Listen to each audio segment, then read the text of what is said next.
Salut les opticiens, aujourd'hui dans le cadre du road trip de l'optique avec Acuité Bienvenue et le LMAG, je vais à la rencontre de Florent, tout à l'ouest, à Brest. Je vous laisse me suivre.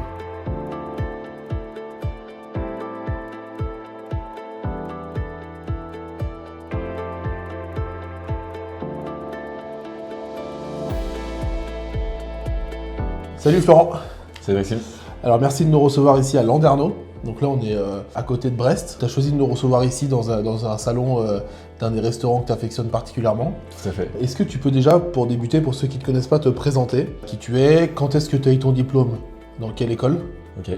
et l'histoire de ton magasin ou de tes magasins, enfin voilà, on t'écoute. Florent Barbeau, du coup j'ai eu mon diplôme en 2007 à Vire. Ensuite j'ai fait une licence d'optométrie à Vire, toujours en alternance. Et suite à ça, du coup j'ai fait 2 ans chez Optical Center à Niort. Okay. Et après je suis arrivé à Brest, où j'ai fait 3 ans en tant que directeur de magasin.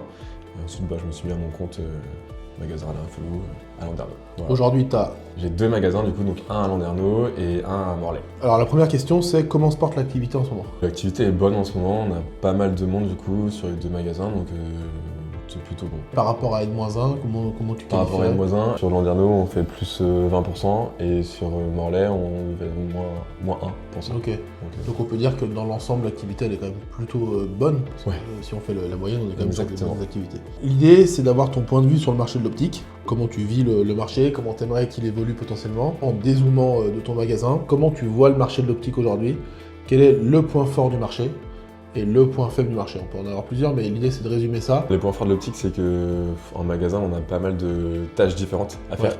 Notamment, on peut faire de la vente avec les clients, on peut faire des montages, on peut faire des trucs un peu moins chiants, un peu plus chiants du coup comme tiers payant.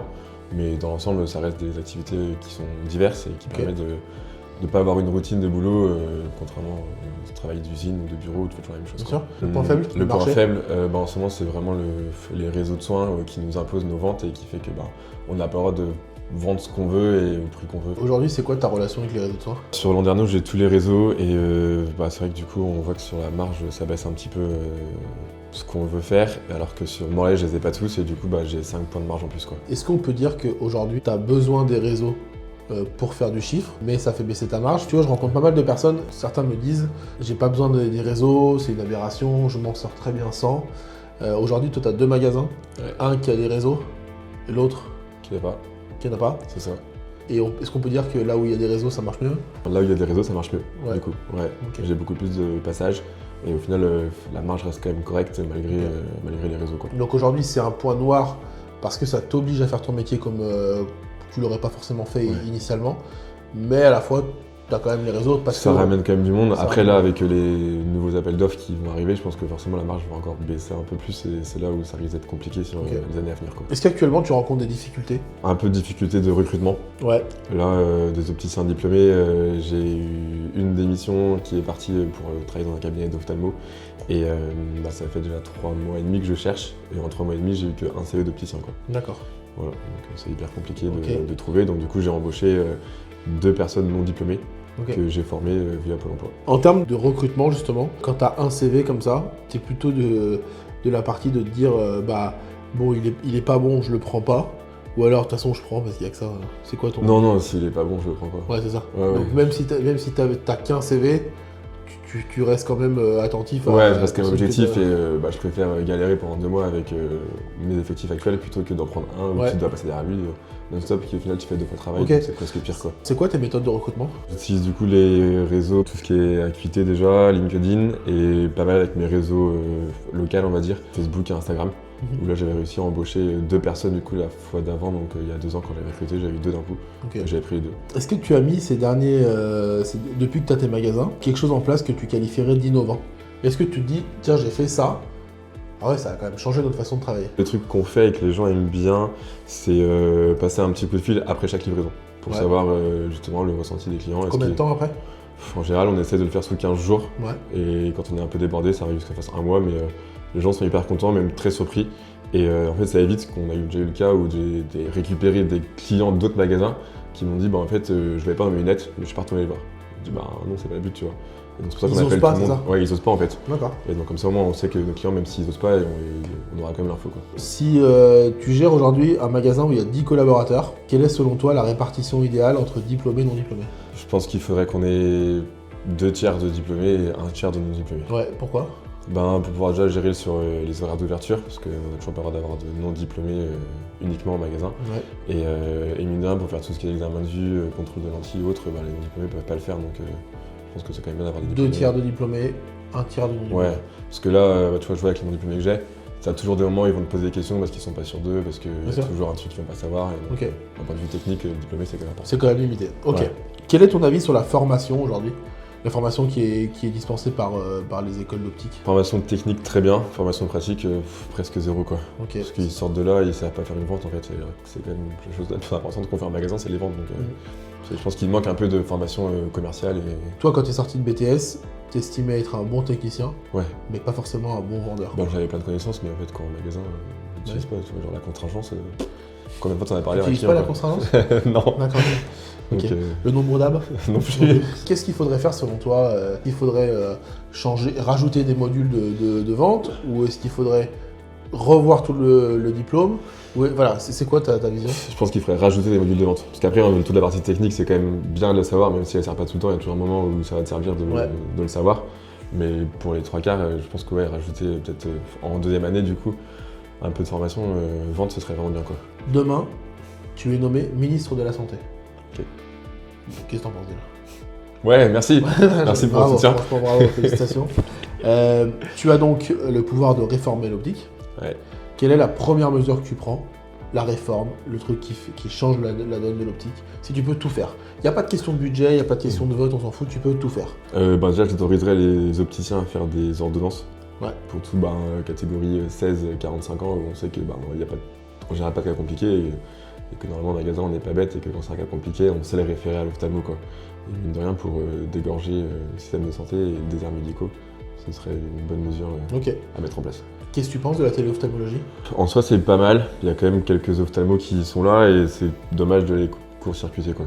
Ok. Aujourd'hui, tu l'as pas mise en place? Non, parce que justement, j'ai un ophtalmo qui est la rue à côté de la mienne. J'avais appelé et il était pas pour, donc ok. Voilà. Est-ce que tu penses que la téléophtalmologie, à terme, ça peut être une solution de dépannage quand il n'y a pas d'ophtalmo? Oui.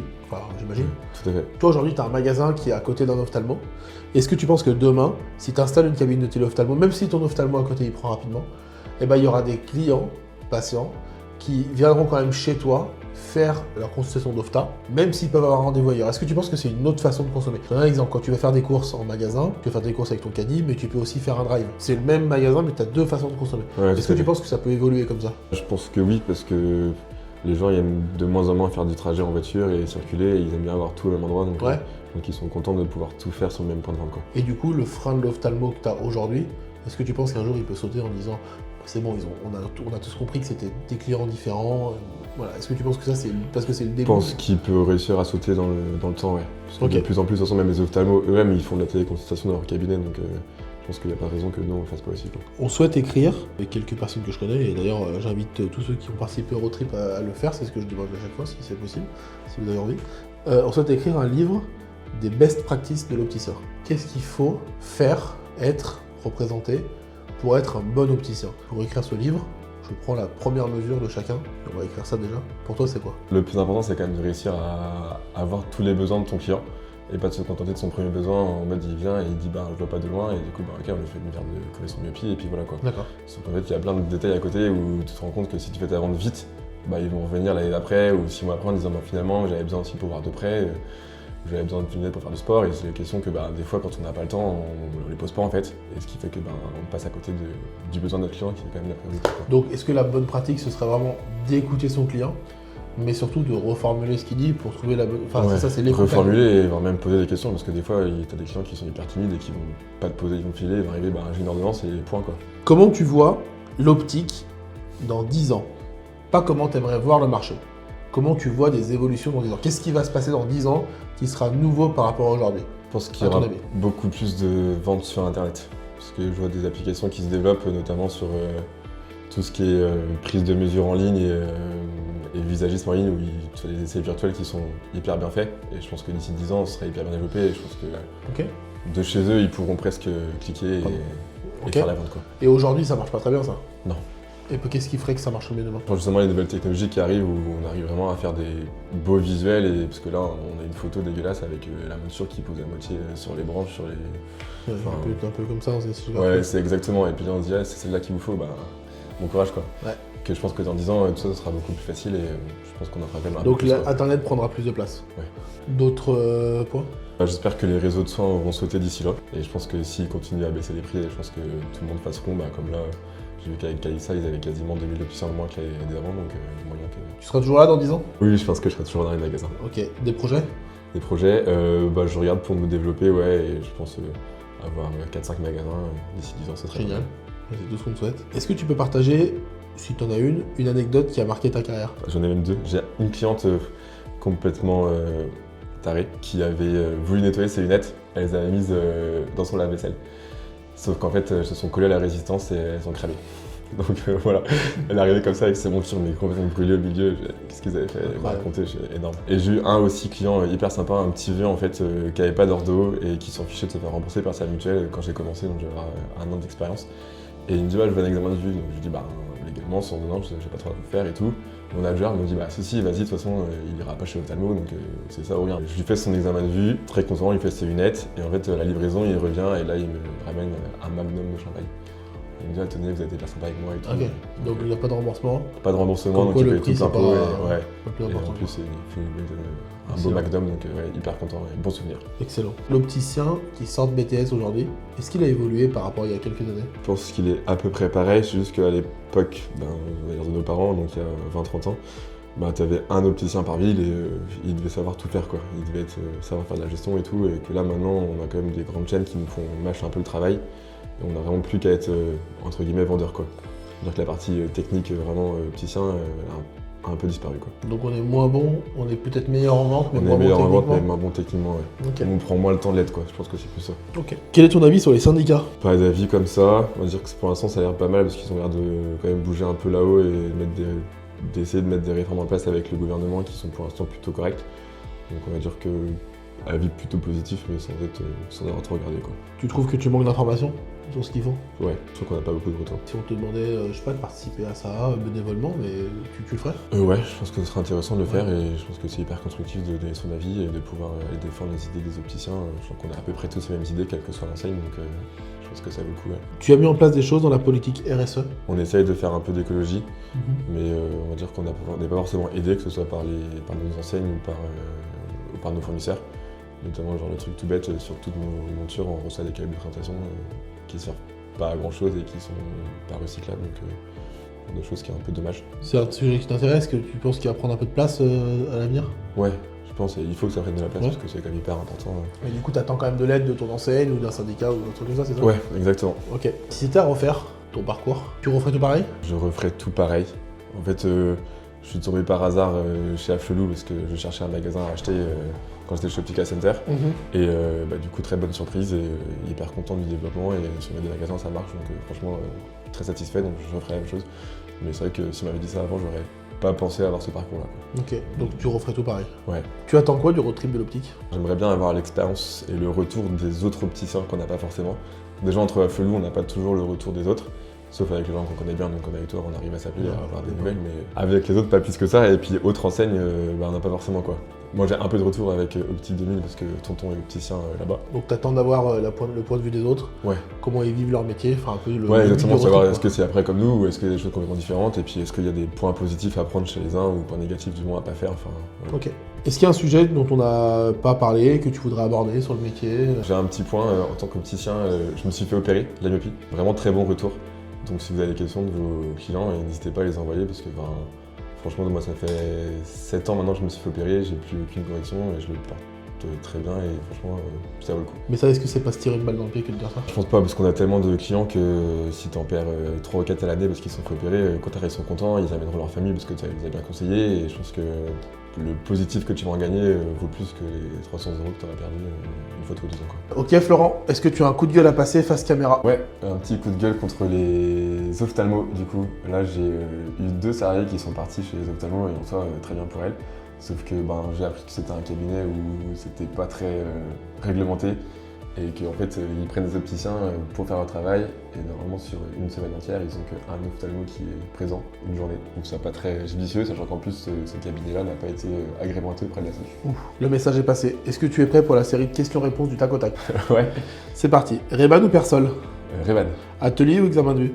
Examen de vue. Chemise ou polo? Chemise. ROF ou FNOF? ROF. Montage à chaud ou montage à froid? À froid. Concurrent ou confrère? Confrère. Métal ou acétate? Acétate. Silmo ou Mido? Silmo. Avant le Covid ou après le Covid? Avant Covid. Avoir -8 ou avoir +8? -8. Ok, pourquoi? Tu peux te faire opérer. Ok. Cosium ou Pro-Optique? Cosium. Tu préfères être seul dans un magasin de 150 mètres carrés ou 15 dans un magasin de 50 mètres carrés? Seul dans 150 mètres carrés. Tu préfères faire l'inventaire du magasin ou gérer les tiers payants? Gérer les tiers payants. Loucher ou diverger? Diverger. Voir double ou voir la moitié des choses? Voilà, la moitié. Ok. Former ou être formé? Formé.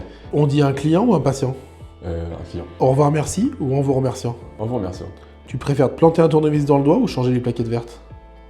Changer les plaquettes vertes. Tu préfères liker le road trip de l'optique ou liker le road trip de l'optique? Liker le road trip de l'optique. Merci Florent.